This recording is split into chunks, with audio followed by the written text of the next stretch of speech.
Bom dia a todos e a todas. Bom dia, boa tarde ou boa noite, né? Dependendo do horário de acesso. Meu nome é Humberto Coelho, eu sou bacharel em Direito e História e mestre em Direito e Políticas Públicas pela Universidade Federal do Estado do Rio de Janeiro, a Unirio. Meu nome é Marcelo José das Neves, eu sou articulista, mestre em Direito, graduado em Engenharia de Produção e também bacharel em Direito. Bom, é com uma imensa alegria que a gente participa do segundo ano consecutivo do CAED-JUS, principalmente esse ano, em que o Congresso comemora os 30 anos da Constituição da República de 1988. Tanto no nosso artigo que apresentamos, como nesse vídeo, a gente tenta seguir a orientação metodológica que foi sugerida pelos organizadores.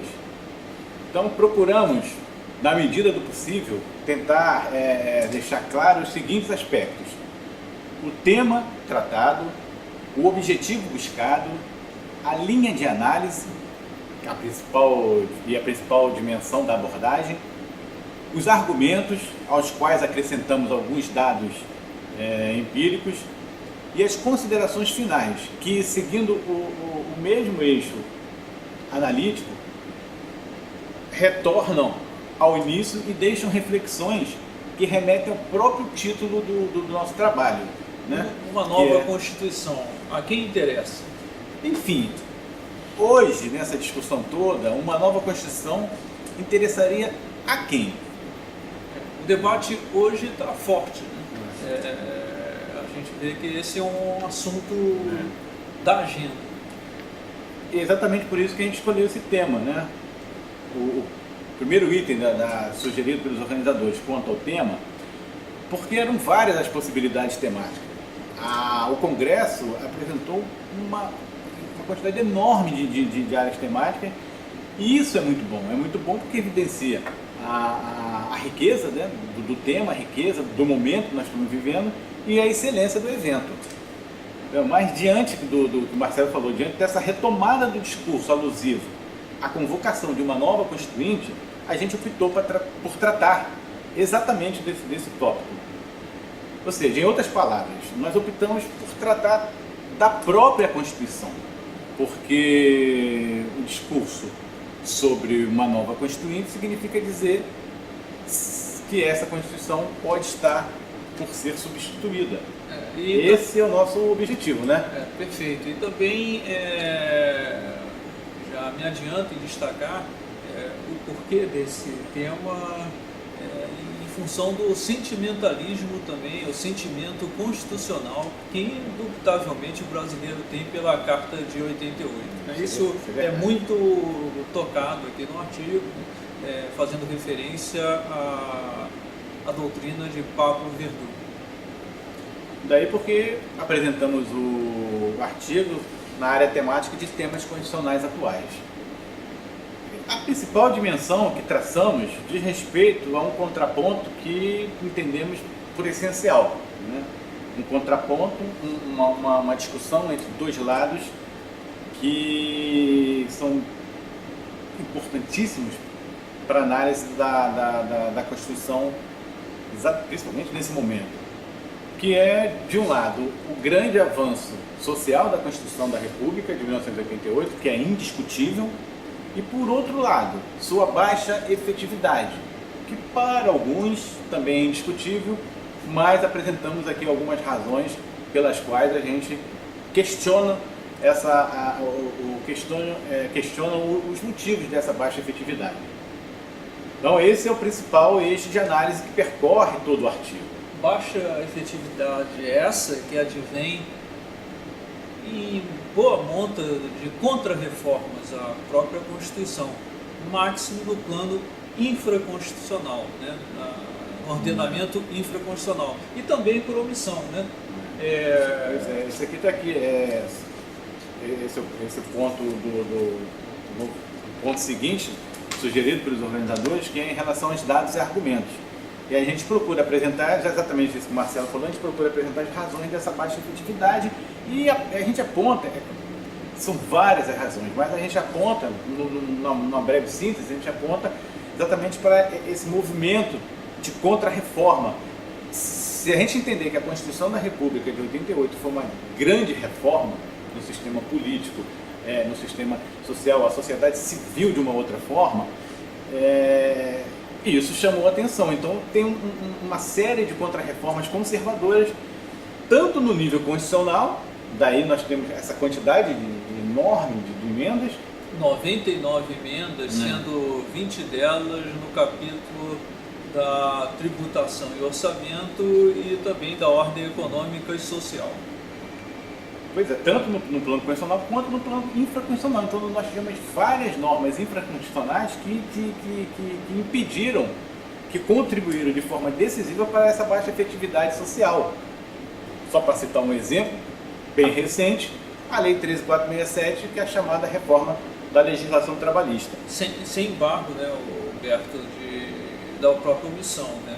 São 382 dispositivos constitucionais passíveis de regulamentação, 119 deles, não é pouca coisa, 119, ainda sequer foram regulamentados.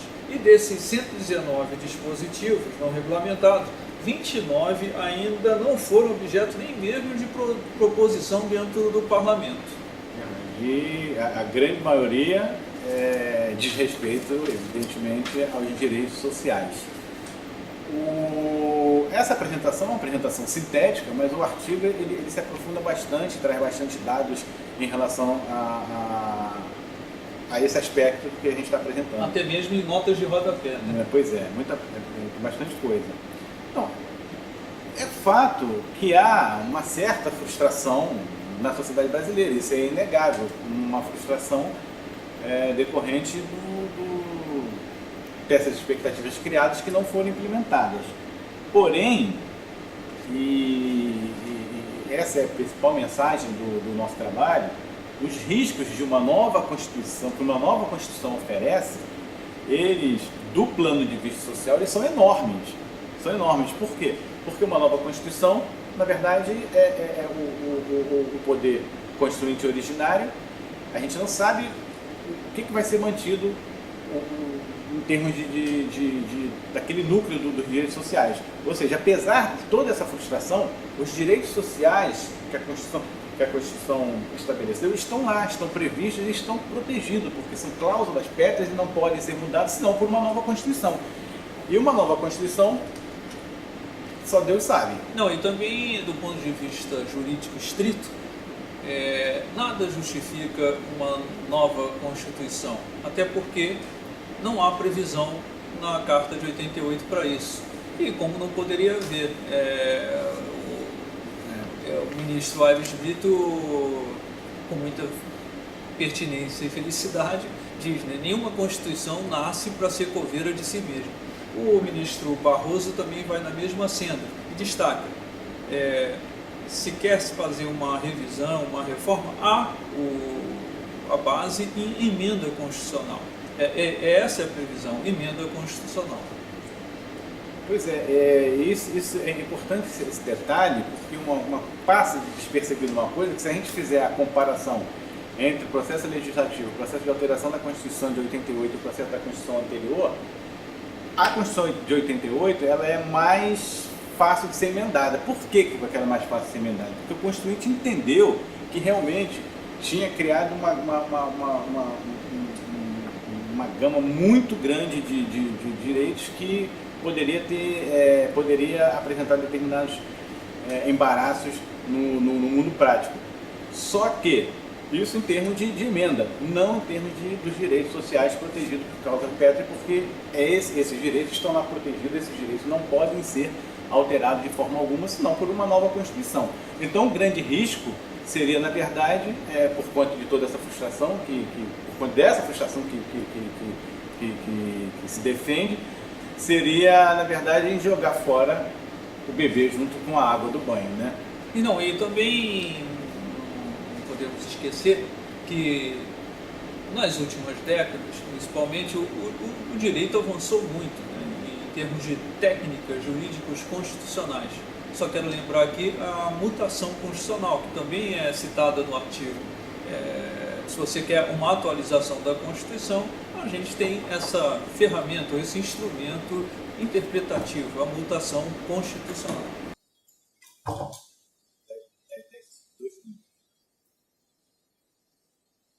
Daí o próprio título do artigo, que remete ao final a uma reflexão que deixamos como considerações finais. Uma nova Constituição. Na verdade, a quem interessa uma nova Constituição?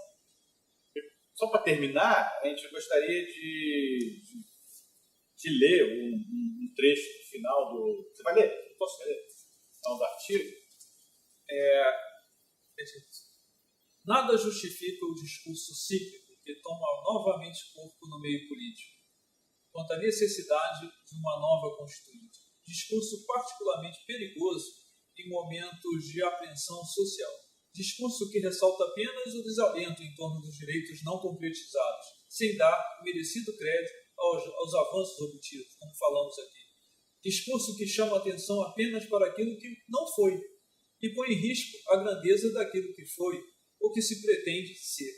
Discurso que pretende reter o avanço popular e manter o status quo vigente que, naturalizado num prisma profundamente liberal, passa despercebido às mentes que a contemporaneidade individualizou ao máximo.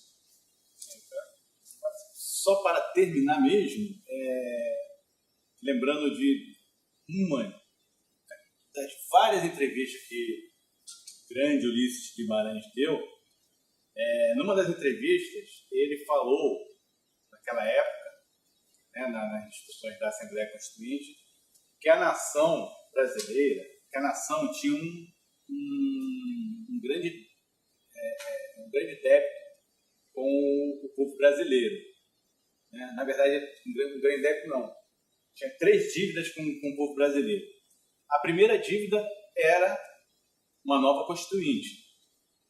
A segunda dívida era uma nova Constituinte. E a terceira dívida era uma nova Constituinte. A oratória dele, o discurso de Ulisses Guimarães era sensacional. E, parafraseando então Ulisses, a gente queria deixar aqui essa pergunta que a gente coloca no título: a quem interessa uma nova Constituição? E a gente só encontra 3 pessoas capazes de responder a essa pergunta. A primeira pessoa, evidentemente, é o povo. A segunda, o povo novamente. O povo. A terceira, o povo. Muito obrigado. Muito obrigado.